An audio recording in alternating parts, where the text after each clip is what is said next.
In this video, I'm going to give you the 10 best summer planning tips so that you know how to make a summer schedule that you will love. Tell me in the comments if this has ever happened to you, but I think so often we all just wait for summer, right? We are dying for a break and we just have so much that we think we're gonna do.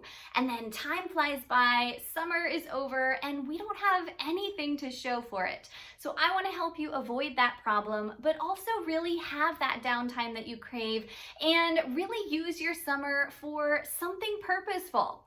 Now, if you are new to my channel, I'm Amber with Solutions for Simplicity, and I am pretty obsessed with planning, productivity, and purposeful living. I will put links in the description to some of my other planning videos, as well as my most popular planning resources, but I love sharing tips and strategies to help you get more done without going crazy. If that's something you're interested in, be sure and hit that subscribe button. Now I'm going to go through each of these things in the sequential order that you should implement them as you are making your summer plans.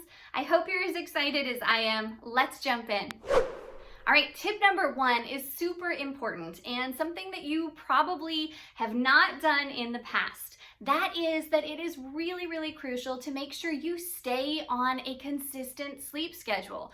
Don't deviate too much from what your normal routine is during the rest of the year, right? Research shows that if we get even half an hour off of our normal circadian rhythm, it throws our body into jet lag, and then we really don't feel right during the day, which will prevent you from enjoying your time.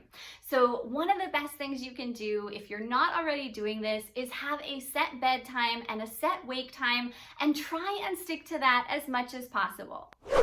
Tip number 2 is to really think about a goal that you have for this summer. Are there certain habits that you want to work on making stick? Are there a certain number of books you would like to read? Is there a health and fitness goal that you have been wanting to achieve? Are there some personal development or professional goals that you think this would be a good time for? I would really encourage you to orient your summer around some finish line, right? Some little milestone that you hope to reach. And I have a whole bunch of other resources on how to set good goals and how to really ensure that you stay accountable. So I will save those for another time.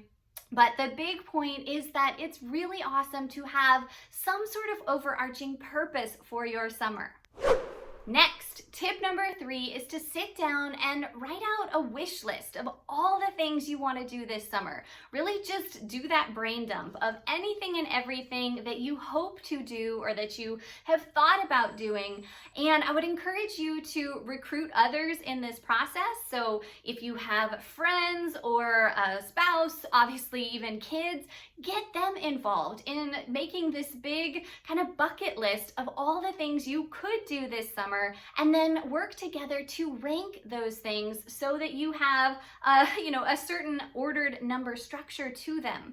Chances are very good that you're not going to get through everything on that list, right? Probably only a third or maybe a half of the items you put down, but the more clear you are on the things you could do and the things you really want to do, the more likely you will be to actually do them. Tip number 4 is super important, and I have put it here for a very important reason. That is to make sure and leave unstructured time in your summer plans. In other words, don't plan out every single minute of every single day. Go ahead now and block out certain days or weeks or times of the day where you are going to leave that space open and do nothing, right? Remember that it is okay and even good to be bored, right? To not have something that you need to be doing. And if you have kids, I would emphasize this point as especially important because our kids benefit so much from having the freedom to come up with their own ideas, right? I've been thinking a lot about the kinds of summer activities that I loved the most when I was little, and they were simple things, right? Like running through the sprinkler, playing with friends, camping in the backyard, going and wandering through the woods, just things that I wouldn't have necessarily had time for if my schedule was jam-packed with a million different activities. So again, whether you have kids or not, the big point is just to make sure and leave unstructured time. Building off of that, tip number 5 is to have what my mom used to call a constitution night. In other words, a time where you are disconnecting from the world, you turn off screens and devices, you are not allowed to go out, you can go outside, right? But you can't go out on the town, that you are not having people over, and you're really just allowing yourself to rest.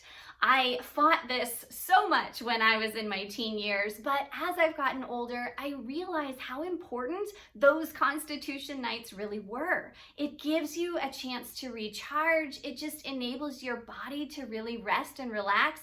And it's a nice break from the go, go, go that so many of us experience all the rest of the time. So give it a try. Let me know what you think. And just to clarify, the important thing here is to make sure that you specify ahead of time when your constitution time is going to be. Really hold that space. Make sure and you stick to that day so that you are not tempted to schedule that time up and think that you'll come back and have free time later on. Really put this in your schedule first. All right, now we get to some of the fun stuff. Tip number 6 is to check out what is going on in your community or the local area and take advantage of the big events or opportunities that you find. There are so many things, and I just can't emphasize enough that many of them cost little to no money. So whatever your budget, don't feel like summer has to be all about big vacations and expensive toys or outings. There are so many simple things we can do and have a great time.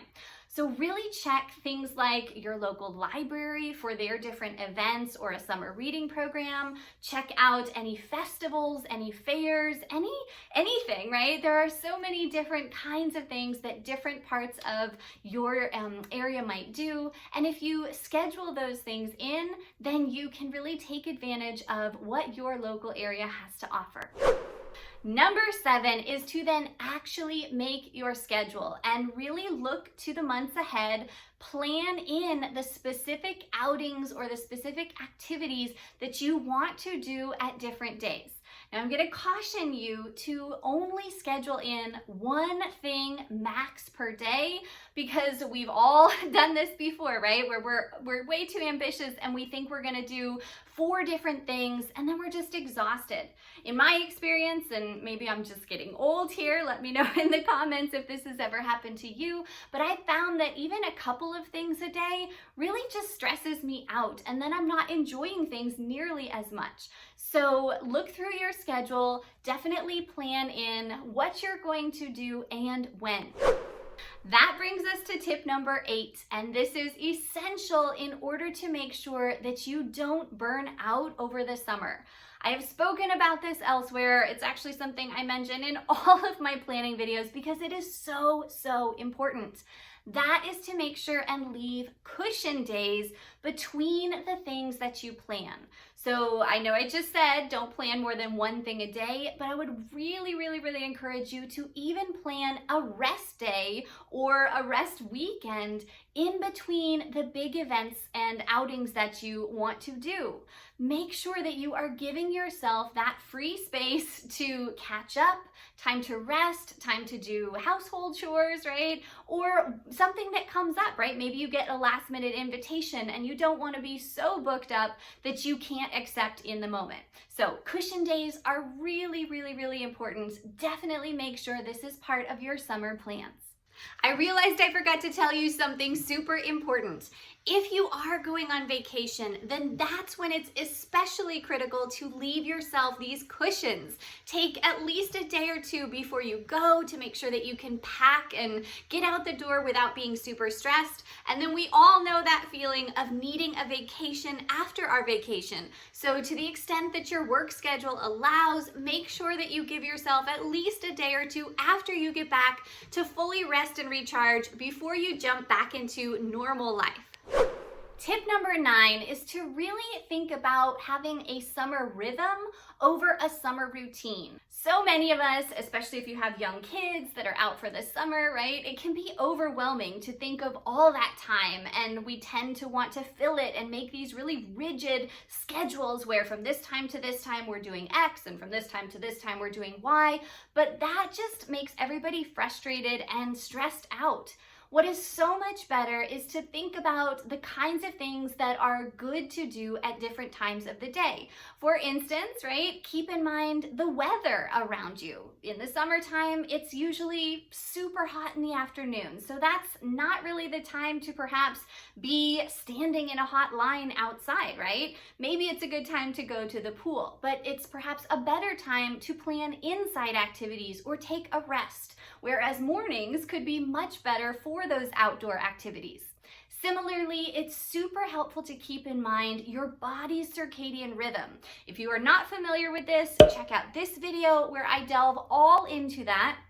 But our bodies naturally fluctuate in our level of energy and alertness at different times of the day.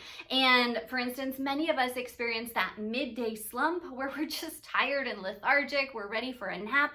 That's not the time where you want to be stuck somewhere. You probably want to be able to give your body a rest.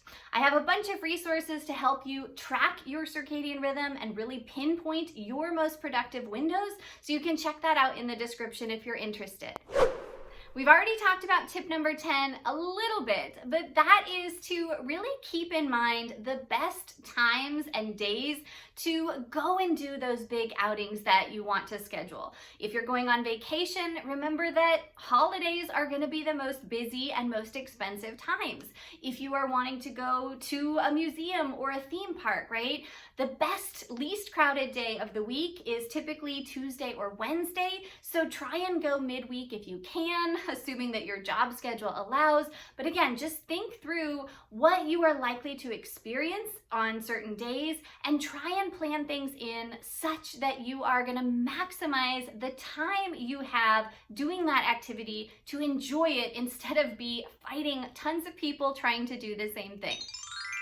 All right, I have a bonus tip for you. If you are a mom, especially of young children like me, then I would highly encourage you to go ahead now and schedule certain times of the summer where you're gonna give yourself a break. Things like having a babysitter come at certain times, right? Or finding summer camps that your kids can participate in.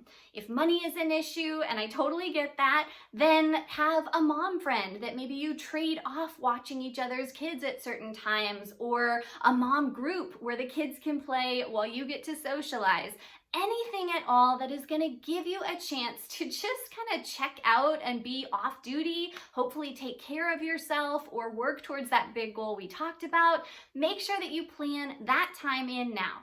All right, let me know in the comments which of these tips was your favorite, and then dive straight into these other videos to get more of my top planning and productivity tips. Don't forget to check out the resources that are linked for you in the description. Be sure and subscribe, and I'll see you back soon with another video. Have a great day.